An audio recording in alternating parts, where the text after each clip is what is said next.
What is up, y'all? It's Willie Beeman here. I'm going to give y'all a in-depth center tutorial. Everything that you need to know. It involves building your center. So let's get started with a new center. I'll show you kind of the first part of building your center. So let's go to a new center. So once you get into this screen, what you're going to do is pick your center. On scoring style, you're going to go inside. On height, you always want to max them out. You know, you get that message about the speed. I've seen people make centers that are smaller, but you know, they're really not that much faster, if they're faster at all. So you want to max them out 7.3. On my weight, I want to max them out to 340. That's what I play with. Weight is a really debated topic on pretty much everywhere, every site, every YouTube video. You know, there's people that think your stamina is affected by your weight, your speed is affected by your weight. But honestly, I've been able to kind of bang and abuse centers with my 340 weight. So that's what I run with. If anybody finds a video that kind of has better experiments to tell you kind of what's going on with their center, with the weight, like where they change everything, or they keep everything the same except for their weight and kind of show the differences, that would be cool to see. But I really don't know exactly how this affects your center. But what I run with is 340.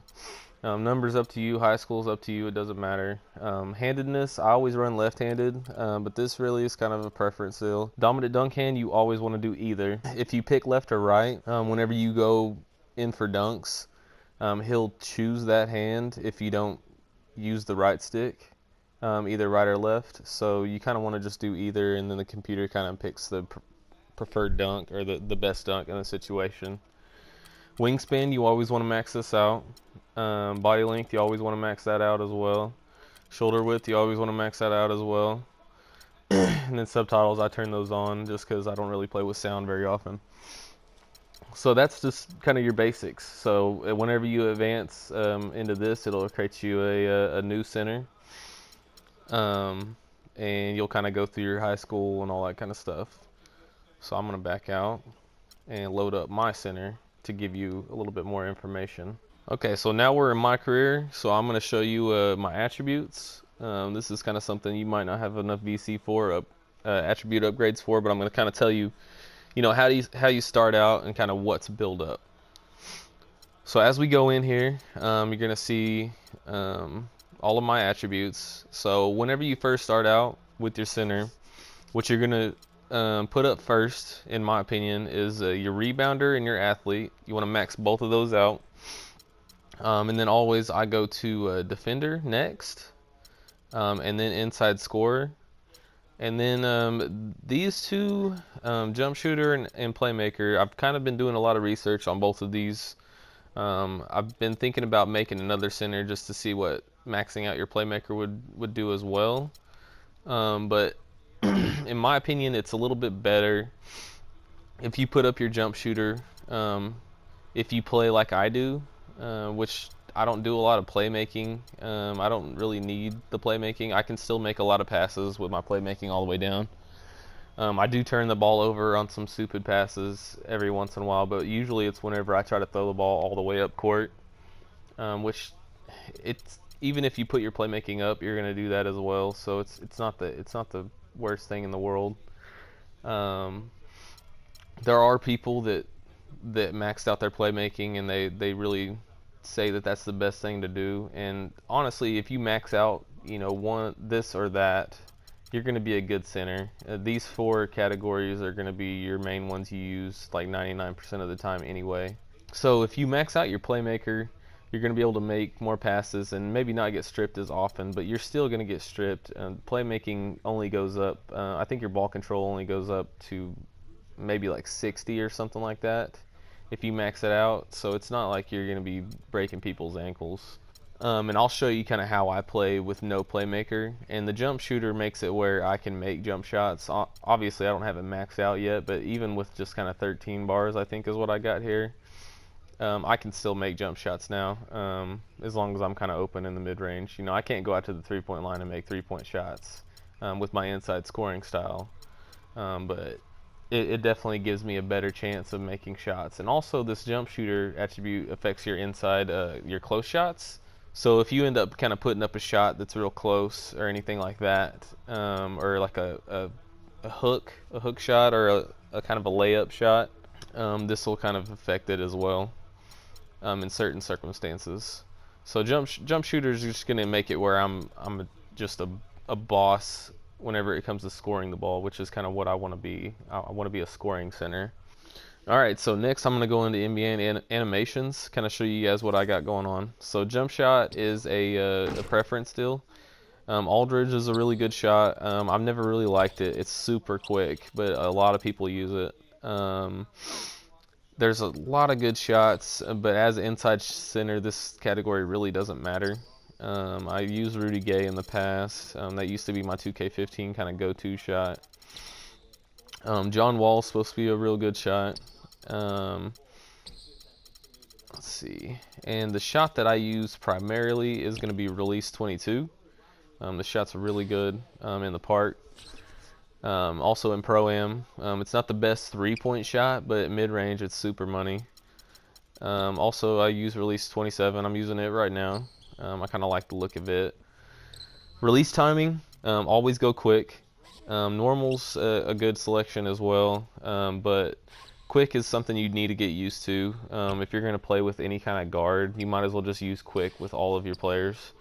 Because if you're a guard, you got to use quick. You want to get your shot off real quick. As a center, usually I'm shooting super wide open. So if you are just going to play center primarily, you can use normal, and it might give you a little bit easier time hitting normal or hitting greens. Just because the bar moves a bit slower. You can try that out. It's kind of a preference thing, but I would recommend quick. Free throw, this is completely preference styled. I like the Kevin Durant. I've been using this since like 2K12, I think. KD's my man. I'm from OKC, so that's my boy. I got to use him. But honestly, just find a jump shot that you like. Usually, like the quicker ones are the easiest to hit, just because you don't have to have really good timing on them. You can just kind of go back and forth. KD's isn't super quick. It used to be quicker in 2K, I think 14 and 15, but it's a little slower this year, so it's kind of not as good as it used to be. Dunks. So these are the important things for your big man. So if you want to equip the same exact dunks as me, I'll go through all of my dunks. Just kind of give you what I use. So first thing you want to put on, you got to put on all three of these under basket dunks. I mean, if you're a center, you got to equip these. If you're not, you're gonna go up with a layup, and that shit is lame. So equip all three of these and get the rebound and bang the rebound back. So this is gonna show exactly why I pick my dunks and why I don't equip a bunch of dunks, or why I don't equip all dunks. So if you look at this dunk, he doesn't have any kind of real cock back. There's no super cock back, at least. He kind of cocks back a little bit, but if you notice how quick this dunk is, that's exactly why I picked this dunk. And pretty much all my dunks, I try to make sure they're all like this. So that's the first one I picked. Next one hangs off of one. You see how quick that is? He just runs through and just bangs it real quick, and then he's done. And I love this dunk because he hangs on it and then he falls back usually, and he throws me back on defense. So every time I pull this dunk off, I really like it because it kind of puts me back on defense real quick. Next one, quick drop off of one. This one's really cool. KD and Westbrook, which are my guys since I'm from OKC, they do this kind of dunk a lot. Just a real quick kind of drop the ball through the bucket. No hang, no nothing. And just kind of get the job done. Okay, next one is a cockback tomahawks. This one's got a cockback, but I really like the look of it.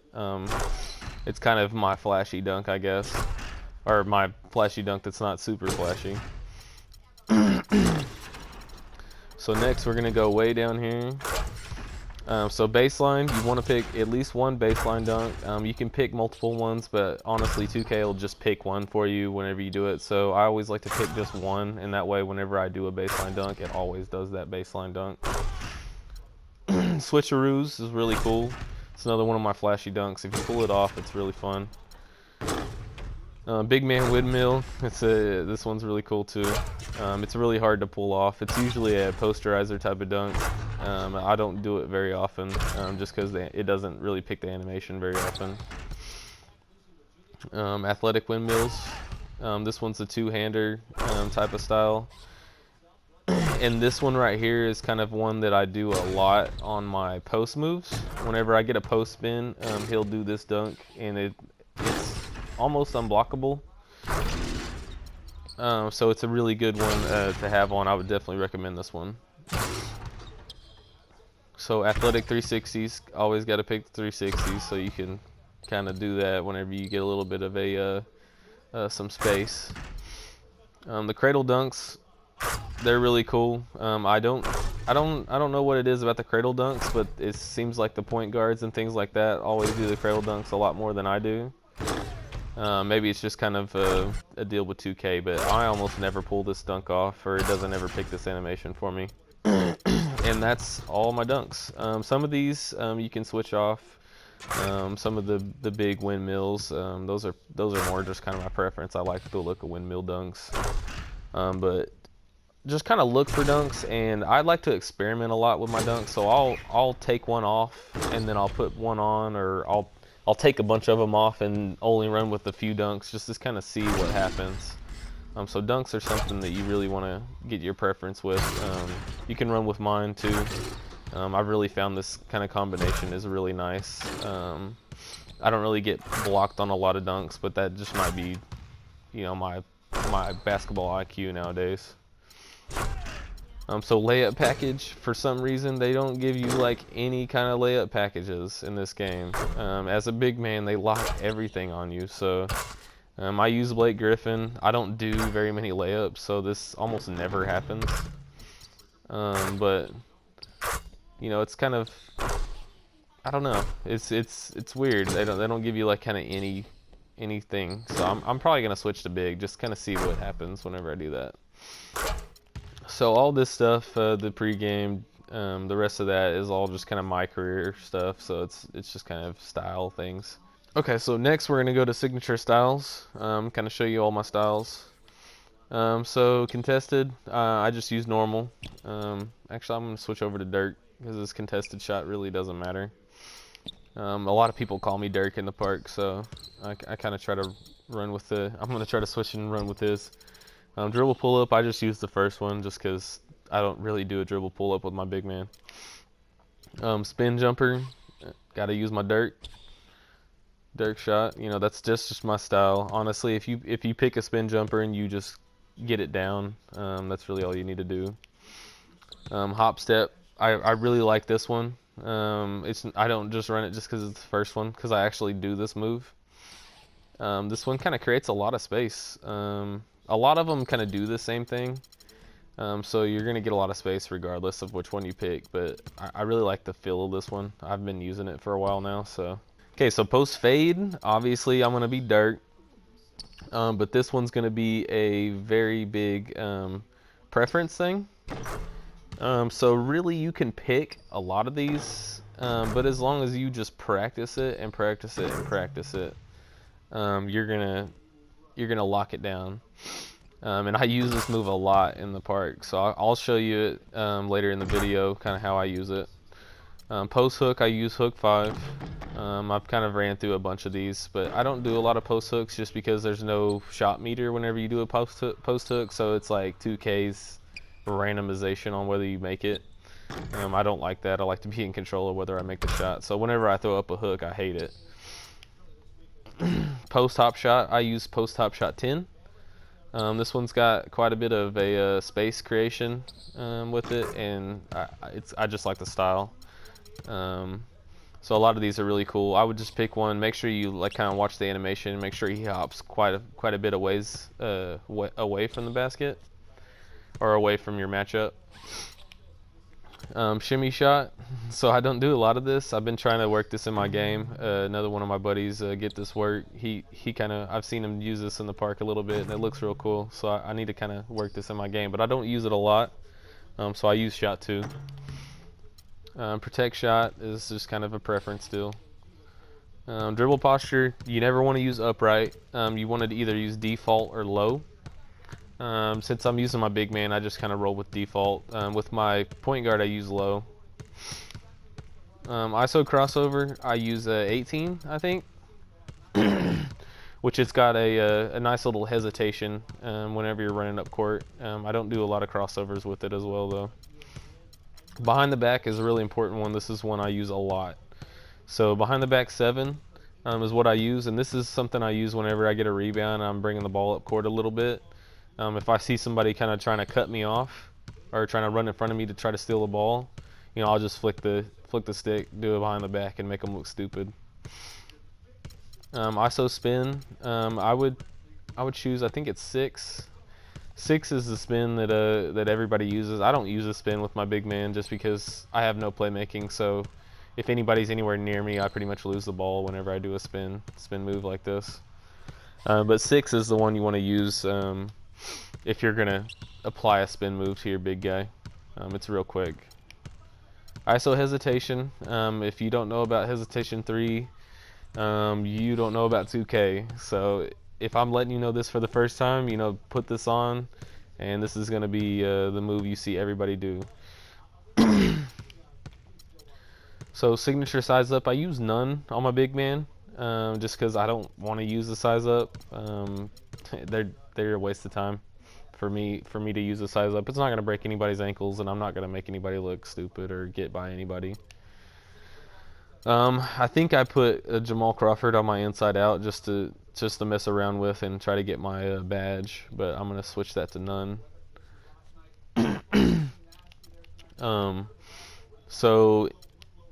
ISO cross is what I put on for a little bit. So inside out, I don't really use any of these ISOs, obviously.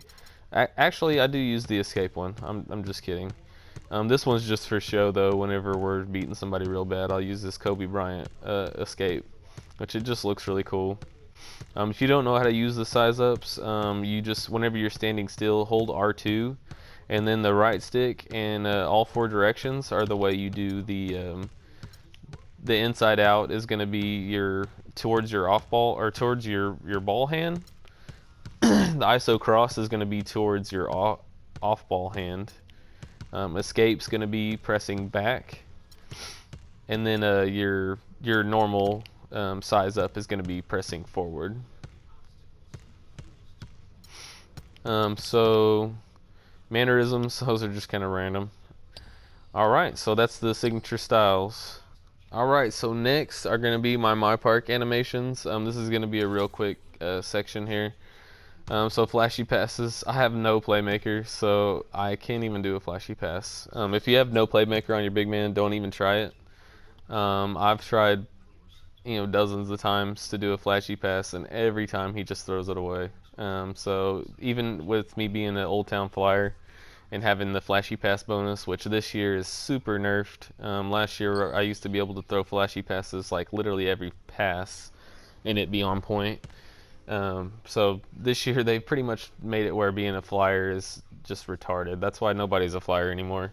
But I'm loyal to my park, so I've been sticking with Old Town. So dunk packages. So these are the ones that I roll with. The one-man show, high roller, and Dunkenstein are kind of my basic ones. Although I call them basic, but they're really cool. Every time he pulls them off, they look amazing. So flight, I don't mess with, just because I don't really know. It's just not that cool to me. Insanity. That rim hang right there, I hate that whenever I do this dunk. If we're in a close game and I end up doing this dunk and he hangs there for a second and they get the ball out and the center's all the way down court, we lose the game on this. That's exactly why I took it off, is because some dumb situation that happened to me like that. So as soon as that happened, I was like, I gotta go take that dunk off. So you're probably not going to be high enough level to get these, but the Skywalker is legit. Every time I pull it off in the park, it just looks amazing. And my guy, for some reason, every time I'm open for a dunk, which since I'm so slow, being a center, it's hard for me to get the fast break dunk. But every time I'm open for a fast break, he does this dunk. So 2K super prefers this dunk. So if you put it on and you don't necessarily want to do this, or you find yourself getting this stripped or getting it blocked or whatever. If you're a smaller guy, you know, take it off because 2K really likes this dunk for some reason. And then game time. This one's my boy James in the park. I swear he does this dunk like literally every time whenever he does a dunk. So I don't know if he has any other dunks on. So it's pretty funny. Okay, so park size up. I don't know if I have. Let's see, what do I have on? I have 29 on. Obviously, I don't do it very often. I like park size ups that have kind of a back and forth motion, or at least crossover multiple times, so you can break out of the size up with another cross and kind of, you know, chain a few moves together. Some of them are just trolly ones. You might just check it out. They're really just a personal preference thing. I wouldn't say any of them are really that good. Post-game celebration, dances, taunts, you know, introductions. Those are kind of all personal preference. Just look through and just kind of find one that you like. Obviously, with my walk pack, I'm gonna be at the very bottom. You know, carrying my ball around the park. Jog pack, I'm at the very bottom using that beast mode. So celebrations, I always like the little knee slide. That one's pretty nice. I thought about using the Fresh King, but he runs and stops. It's super slow. I love the Carlton dance. It's my shit. So standing, since I'm a big man, you know, I gotta beat my chest every time I dunk. Jump shot celebration, you know, these are real cool. You know, I like to pull these off every once in a while if I'm feeling like it. So this is usually whenever I do my post fade move. I'll do this after I post fade. So the rest of these are just kind of personal preference still. So next I'm gonna get into a little bit of strategy and show you guys how I play in the park and show you some video clips. So here we go. All right, so now we're in my court. I'm gonna show you. I got it on Hall of Fame. Just kind of let you know the settings I got it on for whenever I'm showing you these shots. So first thing you want to learn how to do is hold that L2 button. This year L2 is going to be your post, so you got to hold it down and it'll put you in the post. Anytime you let it go, he basically takes himself out of the post. So as long as you're holding it down, even if you do a move, so see, like I do the spin move, if I got it held down, he'll go right back into the post. So first thing I'm going to show you is my go-to move, which it's going to be the post spin move. So I'm going to rotate the right stick from my ball hand to my off ball hand. So just like that. That's the post spin move. That'll work against anybody with a low defender or a smaller person like a guard or even a small forward. So that move is pretty OP this year. You got to be kind of strategic on when you use it. Just because if you get double teamed and you try to use it, your guy will end up getting you a turnover. So here we go. So next move I'm going to show you is going to be my shot. So this is the patented Dirk shot that everybody knows me for in the park. It's just going to be this right here. And that's just going to be holding that L2 button. And to do the post, you're just going to hold the right stick in the opposite direction of the basket. So right here, I'm pressing the right stick to the right. So it's just like that. So, you want to master that shot. Whatever post fade you use, you don't have to use the Dirk, but whichever one you use, if you're going to use this shot, you really want to get into the gym and practice it. And if you don't have your inside scoring maxed out like I do, you might not be able to hit this shot. That's where this attribute's at, is inside scoring. Anything you do out of the post, any of the post shots are going to be your inside scoring. So there you have it. Obviously my inside scoring is real high because I'm not even hitting greens and making these. So on the left side, it's got a little bit of a variant for that. It's just going to be that shot right there. So there are different timings on both sides. So you want to practice from both sides. Regardless of which post fade you use, it's always going to be different timings. So you want to practice those. Obviously I haven't been practicing today. I just kind of jumped on to do this video.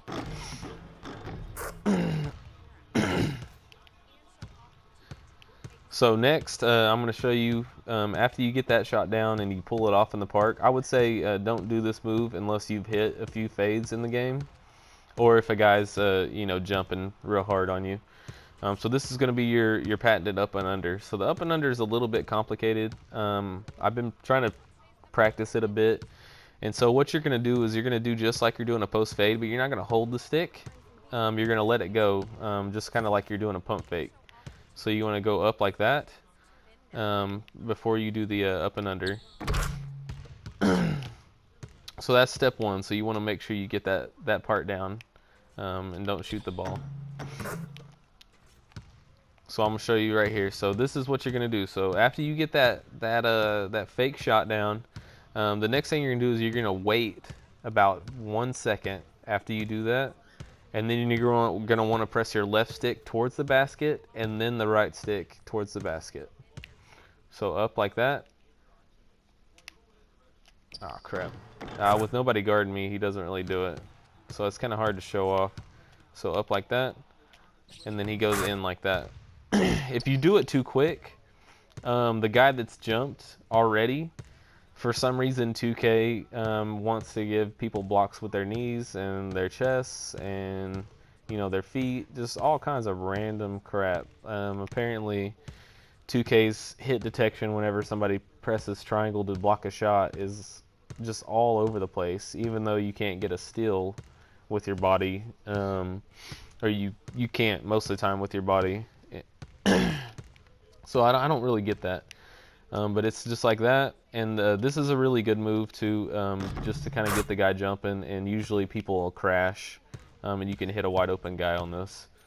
So it's a really cool move. For some reason it's not wanting to do it for me right now. So the next one I'm going to show you is just going to be the roll towards the middle, and this is just going to be the opposite of the post spin move. So you want to roll that way instead of towards the baseline. I don't do this move very often just because rolling towards the middle, you're rolling towards the help defense, which is just not a very smart deal. Usually you want to roll away from the help and the other defense. It's a lot easier to get the open shot.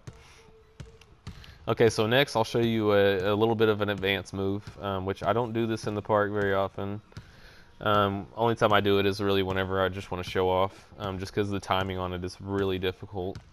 Even if you practice it a lot, it's very random.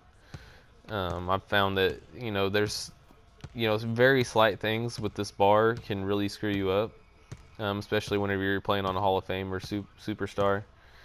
So this is going to be the post hop. The way you do this is going to be to press the left stick and tap the square button, so that you're going to hold the left stick in the opposite direction of the basket as you tap the square button. So it's just like this. So it's very difficult because since you tap the square button, you're not actually holding anything. So after you tap it, you need to press the square button like immediately after that. So it's very difficult to explain. So it's just like that. And then as he's kind of doing his hop step, I press the square button again, and then let it go at the timing. And then sometimes it won't even let you do it. Like it'll do that fade. So, you know, it'll screw you up. So it's really not the cool, like the most consistent move, but it looks really, really awesome. And obviously there's a variant to this as well, and it's going to be more of the left side style. So if you're kind of at the high post, you can do this shot, and he does that little step back style shot instead of the hop. So those are a few of the moves. And then obviously if you're going to be the mid-range guy, you know, you want to come out here, and I would say right here, you know, elbow to the baseline, like right here, is going to be your range that you want to stay in. You know, anything out here is going to be very difficult for you to hit. You know, it's making me hit these, but in the park it's going to be a lot more difficult. And you want to just get your jumper down. You know, if you come in here and you just try to make a lot of shots, I definitely recommend this my court for everybody. If you're not messing around in the my court and trying out new things, you're just gonna play the same game all the time. You'll get better by playing park, but this is kind of where you dial in your shot and all that kind of stuff. All right, so some moves that I do in terms of dribbling. This is the step back. I use this a lot to just create space. Um, so that step back is real nice. That's the hesitation 3 that I was talking about earlier. If you don't know about it, it's a really good move to just kind of use as your center, just because it creates you a little bit of space. So after I told you kind of those few things, those are just kind of the things to work on. Honestly, I dunk the ball like 99% of the time anyway, so that's just gonna be my style. So next, I'll go into some actual gameplay and show you some strategies and just show you some of these moves like as they work. All right, so now we're going to switch over to Blacktop. I'm going to show you Westbrook versus me on a Superstar Simulation. This is the park difficulty level. You always want to play on it. Hall of Fame's kind of a troll difficulty level, so I kind of stay away from it. So I'm going to show you some of the moves kind of in action. I'm just kind of commentating over some of the gameplay that I had. But as you see here, you kind of see the spin move in action mostly, just because that's going to be just a go-to move against any small guard. And I'm going to show you some of the gameplay for Westbrook whenever he's on offense, and show you kind of how difficult it is to guard a guard as a center as well. So if you play as a guard normally, you need to take advantage of your matchup as well. So I'll kind of show you how Westbrook takes advantage of my slowness. But at the same time, I'm so much bigger than him that I can kind of recover a lot of times, even though he kind of beats me off the dribble. So as you see here, he goes up for that layup, but I'm able to recover and block it. So right there, you see how I bump him real hard and then do the spin. You're kind of, whenever you're doing the back down, it's always good to time your spin almost right after that bump. It'll give you the best separation and be the best, I guess, the best possible chance of you actually performing the move instead of getting blocked. So as you see here, I'm kind of locking him down. It's super difficult because he is so quick.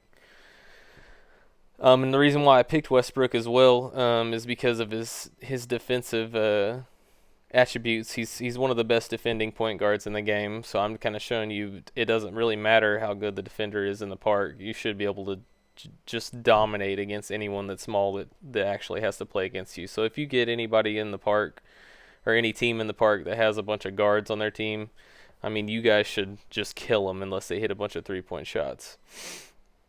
So as you see here, I'm trying to dribble, which is the worst thing you can do against a point guard because of their steal ability.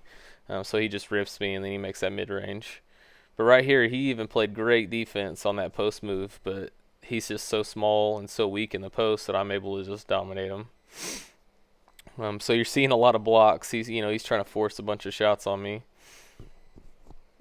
But I keep going back to that post spin move. I mean, it's too easy to do on him. I don't really have to get too complicated with my game. And right here, I see him. I can just back him all the way down. And whenever you're in the park, you're not playing one-on-one. This isn't gonna work very often, because as soon as you do this a couple times and the other two people or other person realizes how big of an advantage you have, you're not going to get a one-on-one for the rest of the game. You're going to be getting double teamed, which is great. I mean, as soon as you start getting double teamed, then your teammates are wide open. And there you see me missing a green, which 2K16 loves to do to me. But as you see here, you actually stopped my spin for a second there. But, with my skill set, I'm able to just do that fadeaway to end the game. So here we go. Here's Wilt Chamberlain, just to kind of give you the other side of the coin. Just show you that I actually have to do a little bit of this and a little bit of that to get by Wilt. I can't just do the same move all the time. So right here, you kind of see how I'm able to use some right stick action to kind of flick and take the shot. And so there I get the post move on him, which you won't see very many of those, so that's kind of a rare occurrence. So right here, Wilt shows you how to use the hook shot in the post. I don't use that very often, but he's able to pull it off on me. So right here, you see how I bumped him, and then I'm able to spin off that bump. That's the key. If you bump him real hard and he falls back, that's whenever you want to get him. So right here, I'm hitting greens. I'm making shots. Obviously, you see the score, so he's doing his job on offense as well. He's really difficult to guard. He does a lot of cheese left and right. He's kind of cheesing me on offense, but I'm not really showing that because defense is just stay in front of your guy and play good defense. So here I'm kind of showing him, posting me up, doing some moves. He does that little head fake almost and got me jumping. So there he gets an easy dunk. So here you go. This is kind of the trials and tribulations of being a center. So whenever I was playing Westbrook, I'm not able to do this. But playing another center, I got some steal ability there. So you want to try to reach occasionally against the center. You don't want to find yourself reaching all the time because they're just going to blow by you, even though they're real slow. So right there you see the patience that I'm able to do, and I got him leaning to the left, and I was able to pull that dirt fade away for a green light. And so here he goes. He pulls the spin move on me, but I'm able to contest the shot and make it difficult on him, and he misses the wide open layup. And so as you see, whenever I'm playing Wilt, I'm able to kind of dribble the ball, maybe do some back and forth, see if I can find an opening against his defense. But it's a really good. It's a difficult matchup. If you get your center out here and play one-on-one against Wilt, and you're able to do some things, your game is on point. I definitely recommend going against a lesser center at first whenever you're trying to get some of these moves down, just because with Wilt you got to have some great timing. See there, I bumped him, but I didn't bump him hard enough, so he was able to just rip me on that spin move, which that's pretty rare, and that's a rare occurrence right there on Superstar, just getting to go around him. So you're gonna get to see this one right here. I did the little head fake, but I didn't time it correctly. If you do the head fake and go into the shot immediately, he's going to miss. And there you see me reaching, and he's able to blow right by me. So that was a terrible reach, bad timing on my part. So here you see me roll to the inside. I'm patient. I'm trying to be as patient as I can be, get the best shot I can possibly get. You get I think a 35-second timer. And so this is a different move. I didn't really go over this. This is a spin move that I don't use very often, but it works against the computer really well. So whenever you're holding the post button, you're able to let go of L2 and move the left stick kind of in the opposite direction where you would spin. And he does kind of a weird rotation that's really difficult to get your guy to kind of stick to. So it's kind of a good way of getting around people whenever they have a pretty high defensive skill. So here you see me do it again, and you can kind of see the difference between my other spin moves and that spin move. It's got a little bit of a weird rotational quality to it, which is kind of nice. I mean, if you find yourself getting stopped on the normal post spin move, you can try that out, and it'll throw them off a bit. And here you see him locking me up. I mean, it's 1919. And I'm really not able to do anything against him. I mean, he's all over me. So here you see me hit the green light to go up 20-19. And then he gets a point on me, gets it 20-20.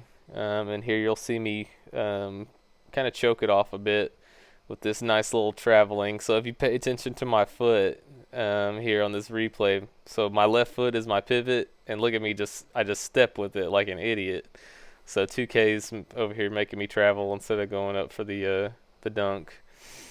So I kind of got cheese there. And so here you'll get to see a possession that I haven't been showing the whole game. This is how he got almost all of his points on me. He was just kind of left-righting me, which the computer's really good at. It's a lot easier to play a person. And so there I thought I had him with that half spin, but he's able to recover really quickly. And then this last possession right here, I reached, and boom, he got that layup and ended up beating me. So now we're going to roll into some park play. I'm going to show you some highlights and things. This is going to be more of a team-based focus. Show you how to work with your teammates and how to do things. So here you see me posterize this guy. Don't stand underneath the basket if you don't want to get dunked on. So right here you're going to see a little bit of a spin move that gets blocked. But I'm able to kind of recover. My teammates are doing a good job of kind of giving me some room, but I'm able to hit the green and then miss the shot. So there goes another green miss. The 2K loves me. So here's going to be more of a situation where I think we run a give and go.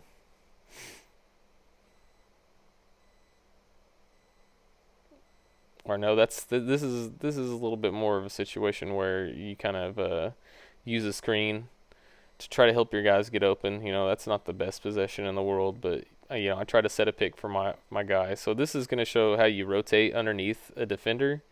If they got position, you want to try to rotate on them. Make sure you get underneath the basket and try to box out. So you see me boxing out here.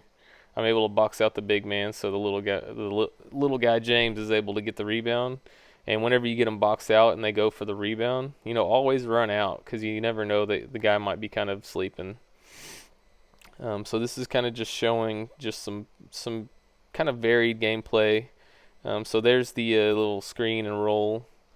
We kind of got the center going out a little far there, so there's a good box out.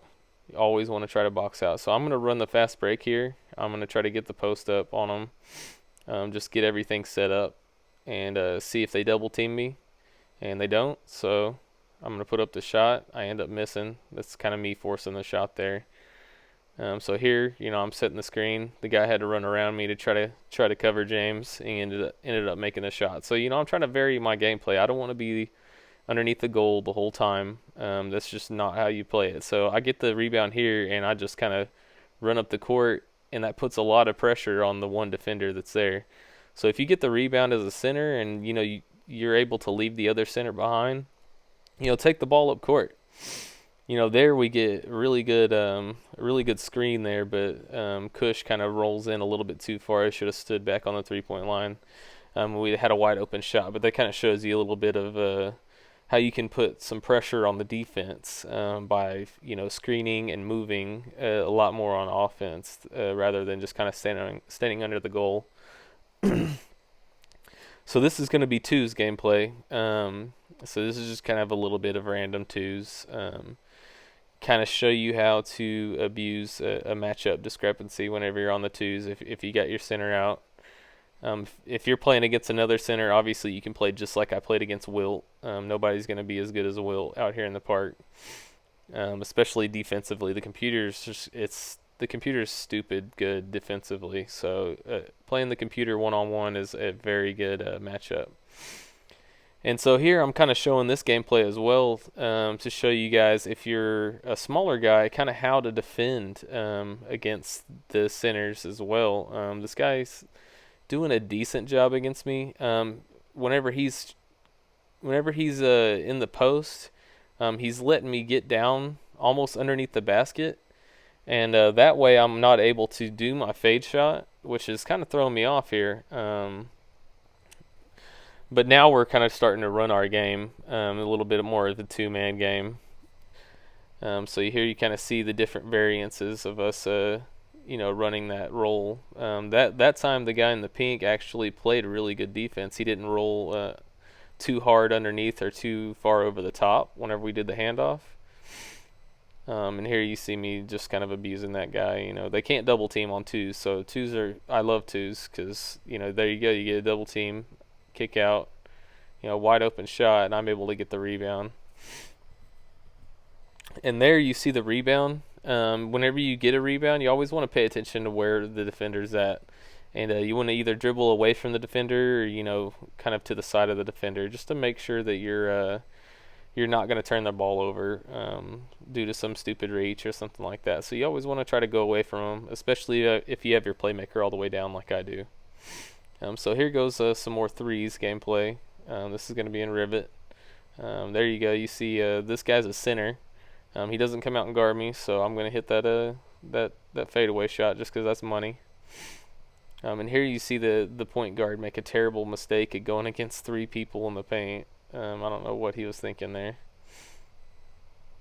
So here you see me grabbing boards, and then I'm about to lose the ball, so I kick it back out. And here the guy gets a good block on me on the putback, which, I mean, that happens. You can't really discourage yourself. That was a good try for the putback on my part, and the guy just got real lucky. And then he gets dunked on. So here we're back on defense. I'm just kind of showing you this is going to be what you do when you have somebody that's not on the stick. You want to run over and you want to double team them, but don't press square. As soon as you get 2 people on them, a lot of times you'll get that jump ball situation where we'll end up grabbing the ball. So here you see me kind of running the fast break again with that guy still gone. And, I was trying to get us a 3-point shot. We actually missed that one. So there goes the post spin move, my patented move right there. And so here's another matchup. This is going to be a very high overall small forward. This is just going to show you, how I just kind of push this guy out of the way, and then I get that rebound. So that's kind of just showing you how that guy really doesn't know what he's doing whenever he's boxing out. All he had to do was press L2 to box me out, and he'd have had that rebound easy. But for some reason, he wasn't trying to box me out, so I was able to just grab that right over the top of him. And so there's some help defense from my guys. They were able to roll over to my guy, even though I got beat, and stop him from getting that dunk. And so here you'll see I get the rebound. I'm able to roll out. And you see how I rolled after I got that rebound to the side. I didn't go straight up court, just because I knew they were either going to be reaching or I was going to just run into them. And so here you'll see James just bang on him again. This guy's just getting dunked on. So there's the behind the back move that I talked about earlier. The guy tried to cut me off, so I did the behind the back, made him look kind of silly. And there's my team. There's User King over there helping me out again. And he throws the oop, and James just ruins it. Obviously, 2K, sometimes whenever there's a little bit of pressure on you, you can miss those either just wide open dunks or a slightly contested dunk. And this is me getting caught between 2 people. Anytime you are stuck between 2 people, you want to just commit. You can't guard 2 people in this game. You're either going to leave them both open or somebody's going to get a dunk. You just guard one of them. You can't guard multiple people. I mean, it's really, really difficult for you to do that. So here you see this is a almost perfect rotation by User King and James. James slightly hesitates there, and you see how just that slight hesitation gave him the ability to hit that shot. And then this is me banging on that guy too. So, he got dunked on a bunch of times in this game. Rivet supposedly supposed to be really good, but, we never seem to really lose over there. So, I'm not quite sure how they're winning everything. But here you go. There's a little unselfish James pass to me, being guarded by 3 people. So I passed it right back out to him, was able to get the assist. That's really the key to being center. You got to take smart shots and make sure you're not taking the ball up on multiple people. One-on-one, you can get a dunk if you're down in the paint. Just got to be smart. If you get double team, pass out of the double team and let your guys go to work. They'll really appreciate playing with you if you're able to kick it out and let them kind of do their thing whenever you're wide open or whenever they're wide open. So there you see, I put the pressure on both of them. I kick it out, and then they get confused. So there's not a good switch there. So here you see me streaking. That center was putting pressure on the inbound, but James was just a little late on that pass, and that shows you just the timing you need on passes, especially on streaking. So there I could have hit James, but I kind of saw that guy creeping on that, so I figured I'd just pull the Dirk fade while I had him kind of reeling on defense. So the guy in the red hit a three. So had to respect him out there on the 3-point line, and that kind of got me stuck out there, and we didn't really have an anchor in the back. So that's the thing. If you play a center and you got three guards, or if you got a small forward and a couple guards, you need your guy that's playing the three to make a couple shots, just to be able to pull the other team's center out, and make him play out on the 3-point line, because it's going to put a lot of pressure on him as well. Well, that's it for my tutorial. Ran out of gameplay footage. I just wanted to say, if you made it this far, thanks for watching. If you have any questions or comments, leave them below. This is Willie Beeman. I'm out.